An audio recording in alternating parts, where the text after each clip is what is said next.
Sons da alma.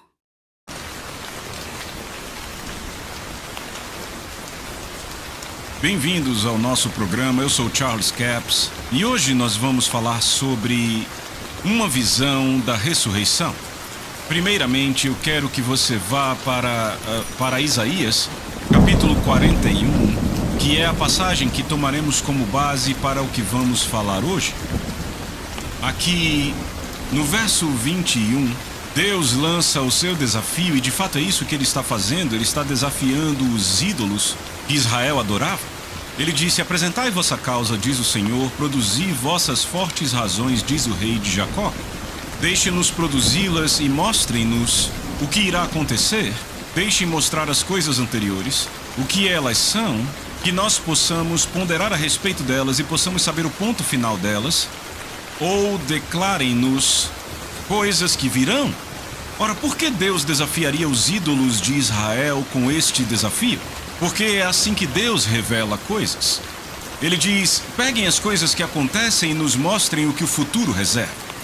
E eles não conseguiam, sabe? Porque o ídolo não é nada, entende? E ele aqui diz: mostrai as coisas que virão, a fim de que possamos saber que vós sois deuses. Bem, nós sabemos que eles não eram deuses, Deus sabia que eles não eram deuses, mas as pessoas que os adoravam achavam que eram deuses. Eis, ele diz que vós nada sois. Isso está bem claro. Verso 26 diz: quem tem declarado desde o início, para que possamos saber, e antigamente para que possamos dizer, ele é justo. E aqui no verso 9 do capítulo 42 ele diz: eis que as coisas primeiras já se realizaram, e novas coisas eu declaro. Antes que elas surjam, eu vos falo sobre elas. Bem, os ídolos não conseguiam fazer isso, é claro que não conseguiam. Mas o Novo Testamento, a palavra de Deus, no Antigo Testamento, Deus fez isso, é a maneira que Deus revela.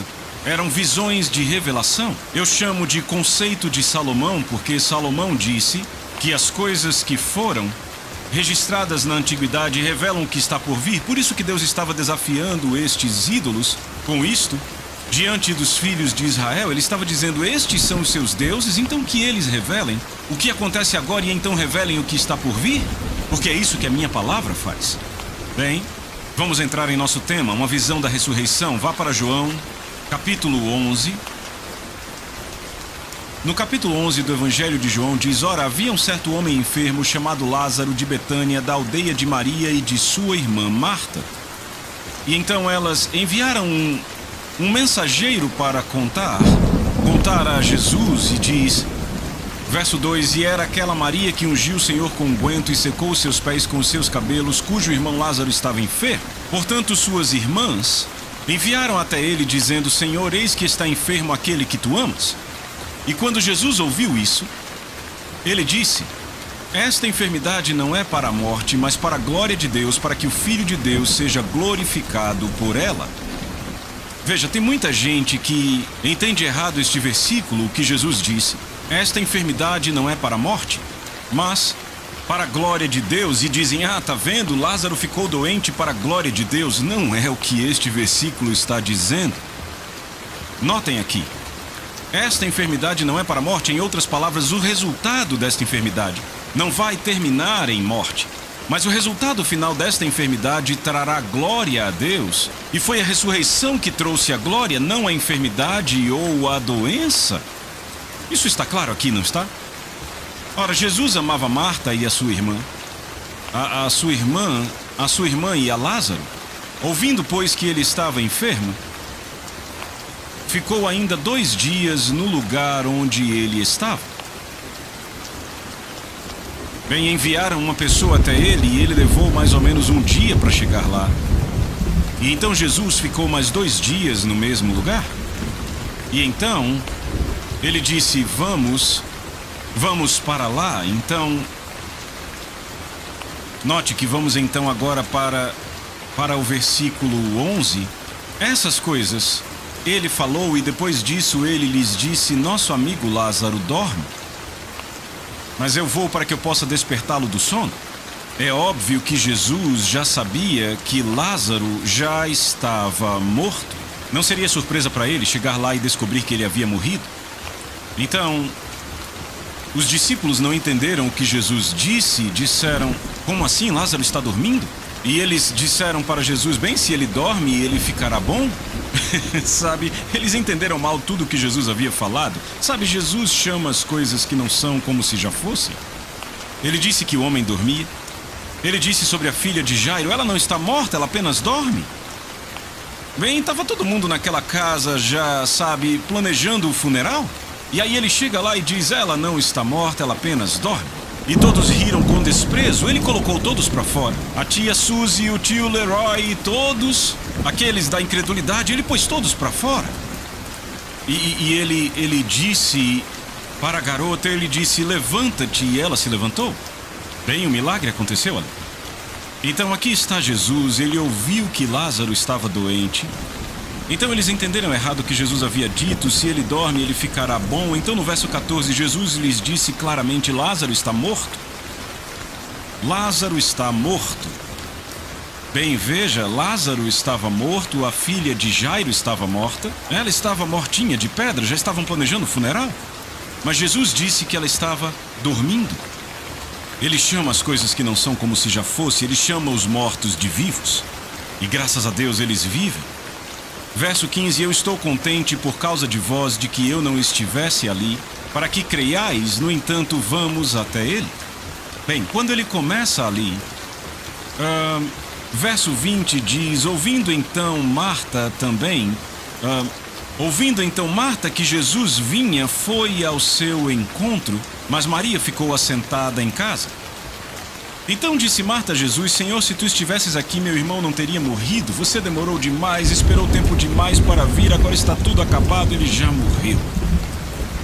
Mas agora sei, ela disse, que tudo quanto pedires a Deus, Deus te concederá. Bem, ela estava tentando ter fé, não é? Estava tentando conseguir fé. Jesus disse a ela: teu irmão há de ressuscitar. Bem, continua, disse-lhe Marta: eu sei que há de ressuscitar na ressurreição do último dia. Então ela vem com a ideia da ressurreição dos mortos e ela diz: sim, eu sei que no último dia ele ressuscitará. Evidentemente falando da ressurreição do fim das eras. Mas ouça o que Jesus diz. Sabe, tem muita gente que chega para mim e diz: irmão Caps, Jesus não sabe nada sobre o arrebatamento. Você deve estar brincando. Veja, aqui Jesus está ensinando Marta sobre o arrebatamento, bem aqui. Agora veja o que ele diz. Veja, ela começa a falar sobre a ressurreição do último dia. Verso 25, disse-lhe Jesus: eu sou a ressurreição e a vida. Lembre que Deus enviou Moisés e disse: diga que o eu sou te enviou. Quer dizer que é agora, é tão agora quanto pode ser. Eu sou, ele está dizendo. Então Jesus disse: eu sou a ressurreição. O que isso significa? Significa que se Jesus está lá, a ressurreição está lá. Eu sou a ressurreição e a vida. Aquele que crê em mim, ainda que esteja morto, ele viverá. Bem, isso significa que aqueles que morreram e foram para a sepultura antes de Jesus aparecer, eles viverão de novo, a ressurreição do último dia. Mas agora ouça isso: e todo aquele que vive, quando? Quando eu surjo. Em outras palavras, as pessoas na terra hoje que estiverem vivas quando ele aparecer, todo aquele que vive e crê em mim, ele diz, nunca morrerá. Bem, está bem aí? Ele está ensinando o arrebatamento àqueles que estiverem vivos e permanecerem, Paulo diz, até a vinda do Senhor. É a isso que Jesus está se referindo. Todo aquele que vive e crê em mim. Ele não estava falando das pessoas que estavam ali vendo. Ele estava pregando a mensagem do arrebatamento a Marta, para que pudéssemos tê-la em nossa geração. Ela, claro, não conseguiu entender, não tinha informações suficientes, eles não precisavam saber sobre o arrebatamento. Nós é que precisamos saber sobre isto. Todo aquele que vive e crê em mim, quando eu aparecer, nunca morrerá. Crês tu isto? Disse-lhe ela: sim, Senhor, eu creio que tu és o Cristo, Filho de Deus, que havia de vir ao mundo. Bem, isso era tudo que ela conseguia crer. Ela não entendia do que ele estava falando. Mas nós hoje podemos entender isto. Esta é uma descrição perfeita do arrebatamento, porque os mortos que já morreram, eles viverão de novo na ressurreição. Mas Jesus disse: eu sou a ressurreição, eu vim aqui para ressuscitar os mortos. Mas ele disse: aquele que crê em mim, ainda que esteja morto, viverá durante o tempo da ressurreição. Mas todo aquele que vive e crê em mim, se você estiver vivo até Jesus aparecer, em outras palavras, você nunca vai morrer. Se for um cristão nascido de novo, eu não sei quanto a você, mas isso me anima. Ver Jesus pregando sobre o arrebatamento. E sabe, tem pessoas que dizem para mim: irmão Caps, Jesus não sabe nada sobre o arrebatamento. Você deve estar brincando. Bem, vamos continuar aqui. Agora, quando vamos para o versículo 39, não, deixa eu voltar um pouco. Verso 34. E Jesus disse: onde o pusestes? Agora ele chega até lá. E lembre-se, Jesus ouviu que ele estava doente.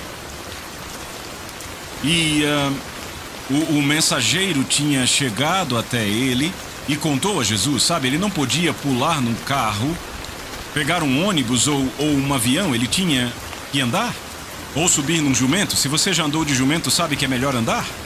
Enfim, ele chegou até lá, levou mais ou menos um dia para ele chegar lá. Ele contou a Jesus. E então Jesus ficou mais 2 dias. Veja, são 3 dias, não?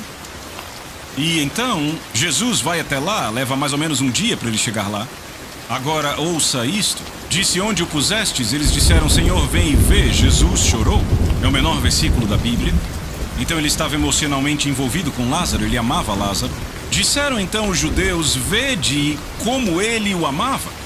E alguns deles disseram: não podia este homem que abriu os olhos ao cego fazer também com que este homem não morresse?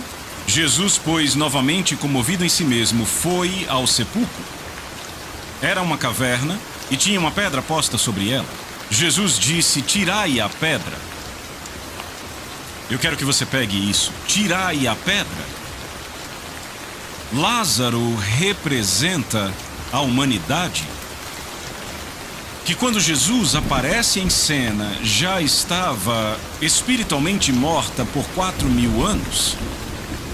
Jesus apareceu no planeta Terra depois de um período de 4.000 anos. Lembre-se que um dia para o Senhor são como 1.000 anos e 1.000 anos como um dia. Aqui temos um perfil profético, através do que eu chamo de conceito de Salomão, revelando o fato de que a lei será removida. A pedra, ele disse: tirai a pedra. A pedra representa a lei. E se você não resolve aquilo, se não tira aquela pedra depois do homem ressuscitar, ele iria morrer de novo, sabe? Aquela caverna era bem grande, a pedra era bem grande. Jesus disse: eu não vim destruir a lei, eu vim para cumpri-la. Então ele veio para cumprir a lei. Nenhum io ou um tio jamais passará da lei até que tudo se cumpra. Então ele veio para cumprir a lei. Sabia que havia uma forma de se livrar de uma lei na época? Os romanos faziam isso. Quando uma lei passava, queriam revogá-la, queriam retirá-la, eles a escreviam num pergaminho e a pregavam numa árvore. Significava que a lei havia passado. Pregaram Jesus no madeiro, significava que a lei havia sido cumprida, que a lei havia passado. Nós temos uma nova aliança, a nova aliança é melhor. Se a antiga aliança fosse boa, não teríamos espaço para a nova, não precisaríamos de uma nova. Mas graças a Deus a nova é melhor, baseada em melhores promessas, aleluia. Então aqui temos a humanidade. Lázaro então representa a humanidade e Lázaro estava doente. Agora nós dizemos, quando não havia lei, não havia transgressão. Então o homem estava doente, ele apenas não sabia, desde a época em que Adão pecou. Mas enquanto não havia lei, não havia transgressão. Então aquilo não contava contra ele, mas quando a lei veio, então eles tinham que fazer sacrifícios por seus pecados. E aquilo não resolvia a questão, apenas varria para debaixo do tapete, você não seria processado por aquilo. mas você tinha que fazer vez após vez após vez todo ano. Então aqui está Jesus. Ele aparece em cena, e se voltarmos para o registro de Gênesis, no 4º dia da criação, diz que uma grande luz veio à terra. Bem, esta grande luz foi o sol, mas também representava Jesus, o sol da justiça. E então, quando ele veio à terra no 4º milésimo ano, bem no final do 4º milésimo ano da história da humanidade. Uma grande luz veio à terra. E aqui temos um perfil profético através do conceito de Salomão, nos mostrando que Jesus apareceu em cena 4 dias ou 4.000 anos depois de o homem estar espiritualmente morto. Lázaro morreu e ele representa a humanidade espiritualmente morta. Então Jesus vem ressuscitá-lo dos mortos, e a primeira coisa que ele faz é se livrar da pedra. Tirem a pedra, tirem a pedra. E isso, oh meu Deus, eu tenho que ler. Eu sei que tem gente que acha que eu invento essas coisas. Vamos então para Coríntios, onde o apóstolo Paulo, 2 Coríntios 3, onde o apóstolo Paulo traz isso de forma muito vívida.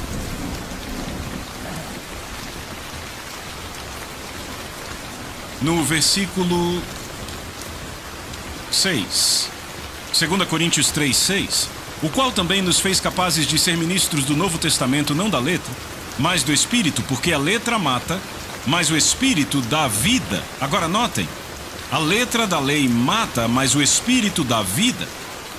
Mas se a ministração da morte, escrita e gravada em pedras, era gloriosa, de maneira que os filhos de Israel não podiam contemplar firmemente a face de Moisés por causa da glória do seu semblante, cuja glória estava se acabando, como não será a ministração do Espírito mais gloriosa? Então ele chama a lei de a ministração da morte, escrita em pedra. Então isso te mostra que essa pedra representa a lei. Se você não tirar essa pedra do caminho, ainda que ressuscitado, o homem morreria, porque ninguém consegue cumprir toda a lei.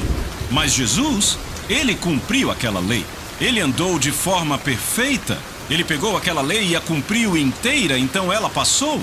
Mas o homem não conseguia, ele não conseguia guardar a lei. A lei foi dada ao homem para provar a ele que ele não conseguia virar a página e mudar por si mesmo, que o homem precisava de um salvador. Alguns de vocês já tentaram e descobriram que não conseguem. E tem gente que diz, bem, quando eu alinhar toda a minha vida, daí eu vou para Jesus. Eu tenho uma novidade para você.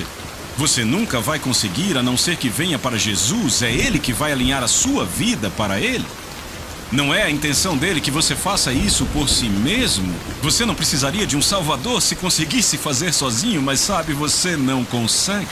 Mas enfim, ele vem aqui e ele disse a eles, tirem a pedra. E sabe o que eles disseram?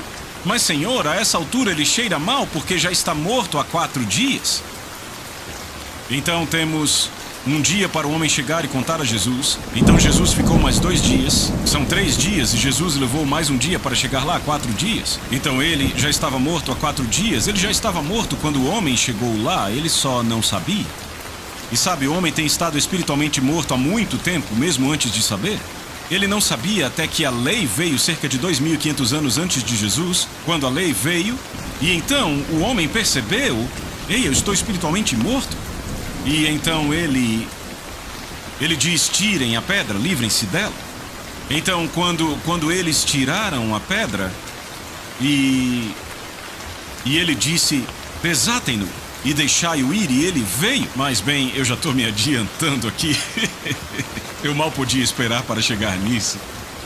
Ele disse, Lázaro estava enrolado, e ele disse, Lázaro, vem para fora. E ele veio todo enrolado em tecidos funerais. E Jesus disse, desatai-o e deixai-o ir. Agora, esses tecidos funerais parecem representar coisas religiosas que pessoas enrolaram à mensagem da salvação. Ah, você não faz isso, você não faz aquilo, você não faz aquilo outro, e tem um monte de não faz. Mas não é isso que é o cristianismo. O cristianismo é viver pela palavra de Deus. Não é o que você não faz, é o que você faz. E você recebe Jesus como seu Salvador e Senhor pessoal.